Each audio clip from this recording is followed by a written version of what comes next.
Hello everyone. Uh, always a super good accent. I know. I wanted to make just a very little video about a principle, if I may say so, of animation. So you can see, of course, a lot of videos and papers on what I will express in this video, but I think it's cool just to see how you can achieve this in Akeytsu.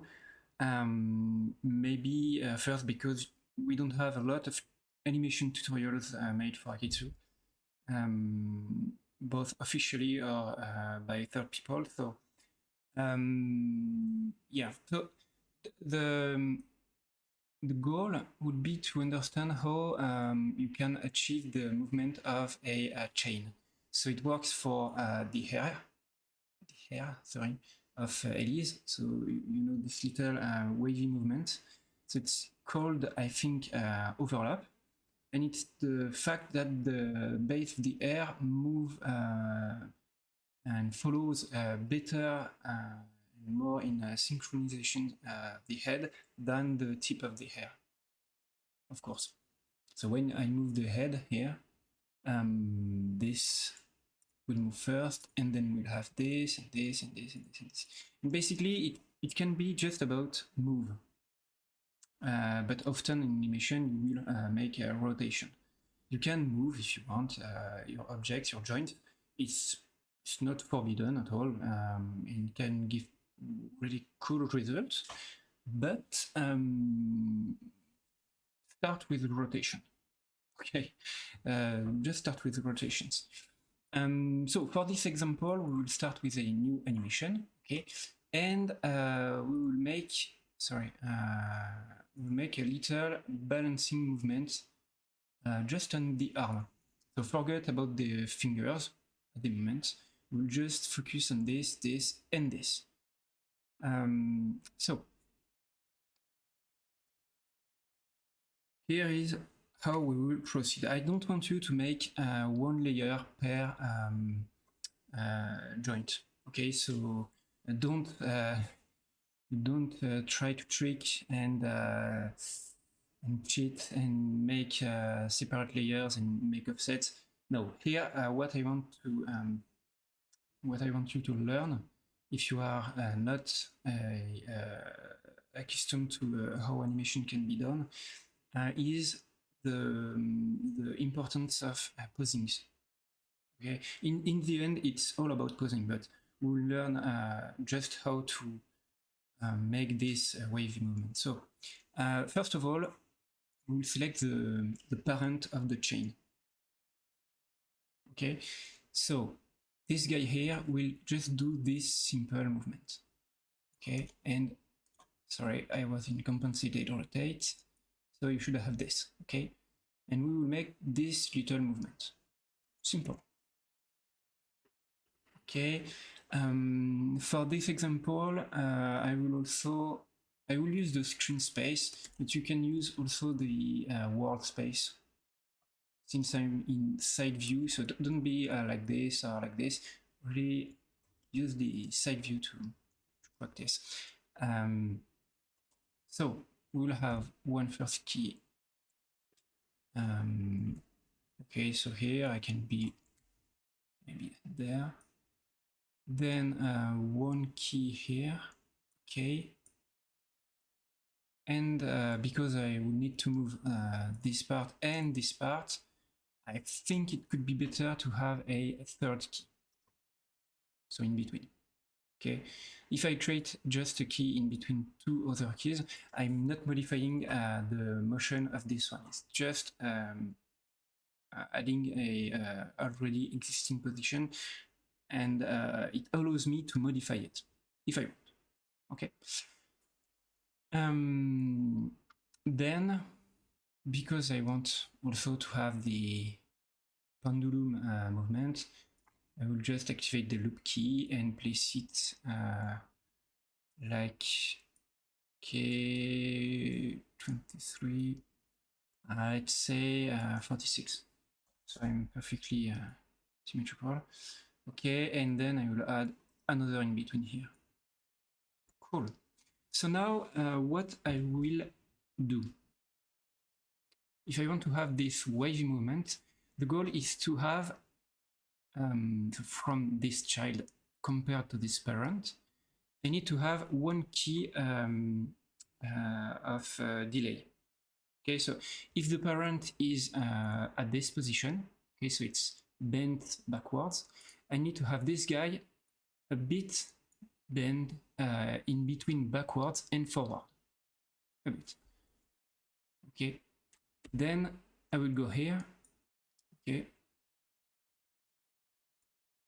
and I will need to have it bent backwards. So I exaggerate a bit, but that's the principle.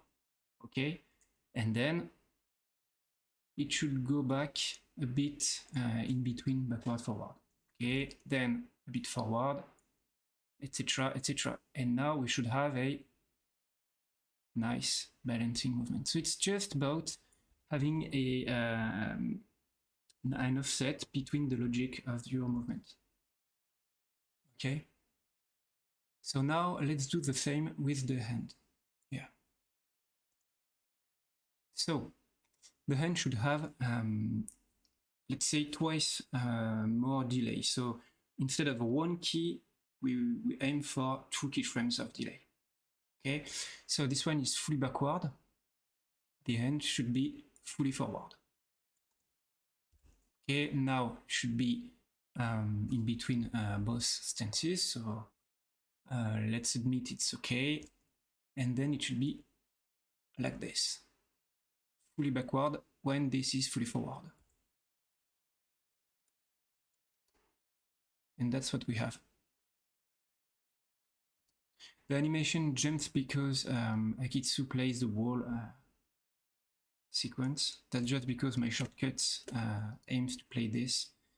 But if I'm correct, you should have this behavior on your side. So just playing the existing keyframes. Okay, so that's just the principle of how to make an overlap. Of course, the delay between this member, and this member is not always about taking one key of delay. It can be a few frames. Okay, but the idea is that this member, this joint, should rotate a bit later than this one. And the same logic applies to this guy and this guy. And then this guy, this guy, this guy, this guy, etc., etc. Also, you have to take in account the weight of the joint you want to manipulate. So if the joint is a big one, of course it can make sense to not move this quite a lot. Okay, it depends if your character aims to at some point, if I've got a arm big like this, it makes sense to try to let this, so let's copy. Oh, sorry, we'll just make a layer. Okay, I set it as additive so it will override the wall motion. Okay, and then if I keep it its rotation like this, I'm not showing it has a super big weight. I'm just showing, okay, this maybe this is super lightweight, maybe. But if I do this, for example, and I try to maintain just the direction to the ground, okay, now it feels really, really, really heavy. And the hand, on the other hand, sorry for the word trick, I don't know how we say this in English, jeu de mots pourri. The hand looks a bit light. Okay, so it's not the best animation ever, but that's just to show you the principle. Okay, so depending on the let's say just the shape of your object, you have to move your object in a different way. it's about you to decide how much you want to put movement according to what you need to express. Okay, there is no real rules. Okay, you can have a character which is just a character like you. If you are in a theater and you play some super cool scene, you can act like a drunk guy or like a super happy guy or like someone pretty smart, and it's just about acting, but it's you, it's just you each time, but you can seem extremely heavy although you are extremely thin. There is no problem with that. It's just about how you act, and it's the same with a character. So depending on how far you will go with this kind of movement, and yeah, you can give this character the sense that that it's extremely heavy or not, and that's just a really simple, a really rough idea of just the character of your character. It's not subtle at all. It's just the weight. You're heavy or not.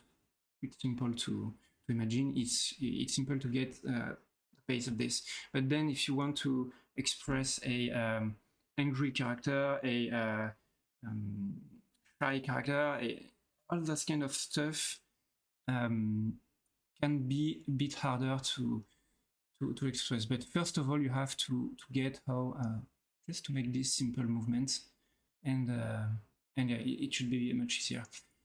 This I guess is just one of the 12 principles of animations that you can find on several YouTube channels from other animators much more talented than me.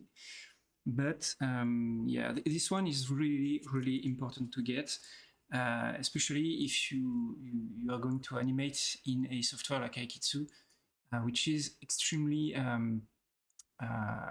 based on posing logics. So like when you animate in 2D, in traditional animation, you are not using a lot of layers. And I'm not talking about Toon Boom and stuff like that, but about really pure drawing. So you have just your sketchbook and you draw. And when you do this, you draw poses. You draw poses. And inside these poses, you have your overlaps, you have your delays, your offsets that you are used to put on different keyframes and stuff like this. So try to aim a few keyframes with good posings that are logics.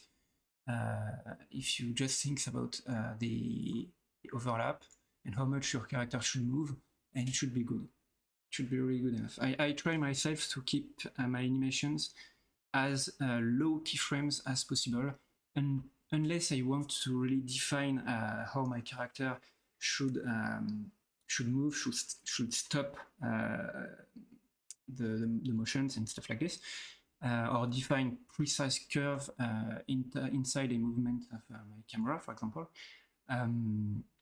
But yeah, keep this simple. It will help a lot making your animations. Adding a lot of in-between keyframes is really the last polishing part that can bring an animation at a much higher level, of course, but most of your movement can be done through really few keyframes. Okay. If you look at the other animations of Elise, for example, the run here, you can see that you have really just 4 keyframes just to define a step. Okay, and so 8 keyframes to define a loop. And in those just 8 keyframes, you have everything you need. You have the bones of the pelvis, you have the overlap of the hairs. Okay, you don't have a lot of layers to make all the overlaps. It's just stored in good poses. And it does the trick.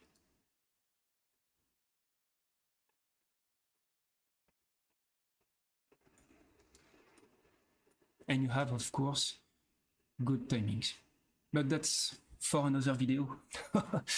So I let you there. I let you practice this. So just take any character you want.